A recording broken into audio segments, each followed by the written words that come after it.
All right, Ultimate Hoops Nation, my name is Reid Nelson. I'm joined today by Kevin Chase. This is This Week in Rec, Final Four edition. 2 games. We are going to have a Shockers-Rebels rematch in the finals tomorrow night or tonight, Thursday, Fridley, 7 o'clock. Let's talk about how we got there. Your game just ended versus the Rebels.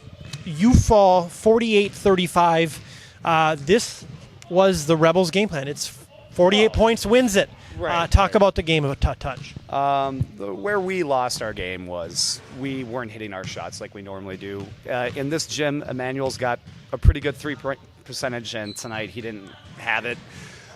We did the stereotypical what not to do game plan of dribble into the Rebels the entire time, let them collapse on you. They're going to catch the ball. The refs can't see any hacks because there's just way too many bodies in there, and then everybody kind of watches the one guy get fed to the Sharks. So that's a good game plan to lose. But if we would have hit some of our jumpers, I think we would have played a little bit better on offense. But we missed so many jumpers, and it's not like they had a huge lead in a basketball sense. But again, this is Rebels basketball. They were up 10 at half, and we cut it to 6, and then we didn't hit any shots for a bit. And then, it's just a typical Rebels basketball. You got to hit your shots, and you got to get them out of their comfort zone, and you cannot play into theirs. And I think that's why we lost the game. Generally speaking, a three-man crew does not favor the Rebels because they're chippy, they're slappy. Correct. But tonight there wasn't as many fouls called as you believe there should have been. Talk about that. Well, mostly that is because of us. We're driving into the middle of the lane, and a ref can't see through people, and I get that. And what's going to help pull those guys out of the lane is if we're hitting some jumpers and making guys respect our jump shooters. And not only that, but passing the ball around a little bit more. That would have kept the interior defense a little bit more honest so they wouldn't have to sag off of every drive. So because we weren't hitting jumpers and we weren't whipping the ball around as well as we could, we let them pack the lane, and the ref can't see anything until after the fact, or make an anticipatory call, or make a no call when there is one. I mean, and as a player, when you get fouled, and some players are more honest than others, we get that, but you can't expect the refs to see everything, and you can't expect them to call everything, because that's the case, and everybody's going to foul out. I get that. I get it both ways. It's just, it's the Rebels do get away with a lot of clutching and grabbing, and that's just their MO, and everybody knows that, so it's not really anything shockingly new. So Jansen was in attendance tonight for the first time. They're going to be really, really difficult to beat. Ferber, DuPont, Jansen, Samuelson, Epple, at full strength. Yeah. Granted, some of those players aren't in their best ability for their historical context, but you got them all in a team together, and they're all smart players, and they know how to play with each other, too. They're all friends. They've been playing against or with each other in the mannering of mishmash teams over the years, so they will be a tough team to play just on their basketball IQ. Where you can pull them out if you're the Shockers is if you can get your jump shots hitting, if you can free people up on screens, if you can make them try to play a lot of man-on-man D.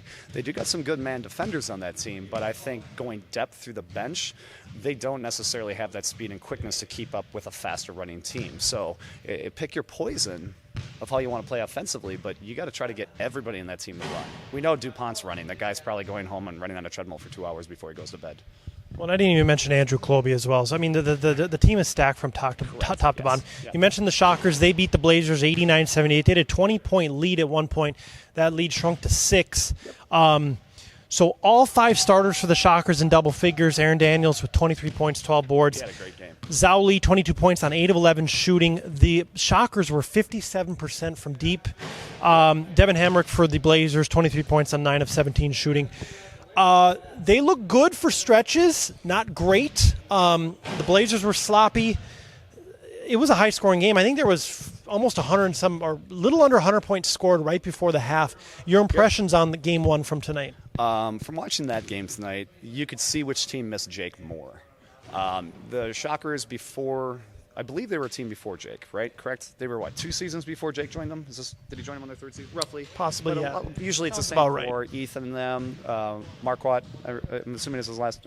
Is that 34? Is Marquardt the last one? Now are we talking about for Shockers? For Shockers. Bean, Matt Bean, Ethan Welter. Yep. Yes, Welter, yeah. Marquardt is UANO, I think, a veteran. I know who you're talking about. I always get those 2 guys confused. Sure. Sorry if I offend anybody by not remembering every name in the league. Yeah, it happens. I'm trying. But traditionally with the Shockers, they're a very good running team. They play pretty physical defense for the most part. They are undersized, but they don't don't let up. They always hustle. They talk really well. They set a lot of screens. People know where to go on the floor. I mean, offensively, they're a well-balanced team. But what hurt the Blazers tonight is when they didn't have Jake, they weren't hitting the shots when they needed to. Greg Regenscheid had a really hard shooting night tonight. I haven't seen him shoot that poorly in a while. And he and I have been talking for a while. I know he's probably dealing with minor injuries, but who isn't at this point in the year? But yeah, his shot was not on tonight. Who else on that team wasn't hitting? Curtis Herzberg wasn't hitting his shots in the lane typically like he normally would. I saw him miss some normal shots that he would hit. Lukic was doing the best he could, but even he went through some cold stretches. So you could definitely see how the Blazers gave more than the Shockers because he creates a lot of openness for that team because everybody has to coalesce on Jake when he gets into the middle. Then Greg is sitting on the outside short corner just waiting to shoot like a free throw from the short corner. So you could see that difference right there. They did fight back. I was talking to Helmy while watching that game. We were expecting the Blazers to get back into that game, and they did in stretches, but they just weren't doing it in the way that was going to be conducive to them to continue matching the points that the Shockers were scoring.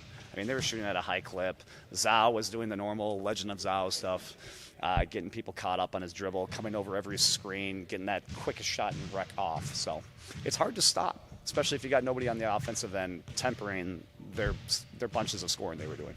So they played October 21st. The Rebels beat the Shockers 77-59. This was a full-strength game for the most part. Shockers didn't play terribly statistically. They shot 43% from the field and 54% from deep. 15 turnovers, though. And I would be curious. The turnover thing is kind of an overrated stat and an underrated stat at the same time. It's overrated in the sense if you see a team get 10 to 15 turns, like, well, they turn over the ball a lot. But does the other team score off that? And that's kind of a statistic I think would be kind of cool. Granted, let's add another column for statisticians to get messed up on because they're already doing a lot as it is.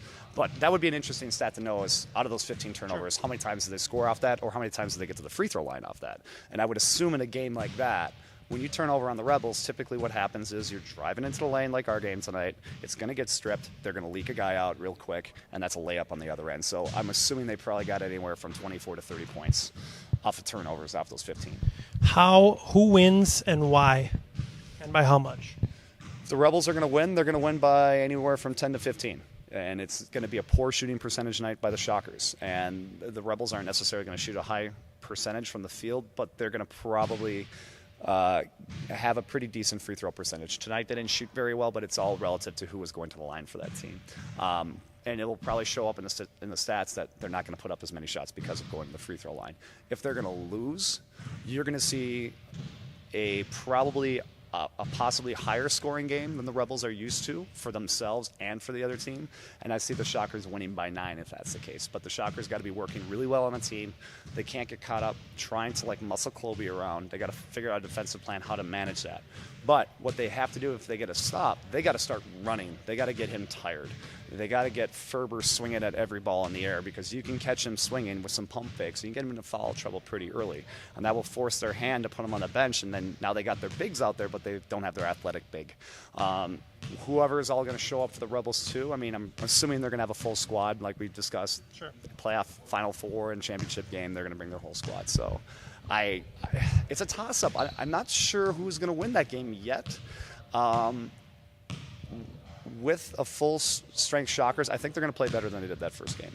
I can see, like I said, the Rebels winning, but I don't know if the game's going to go the same as what we just talked about. I think they got some gas in their tanks.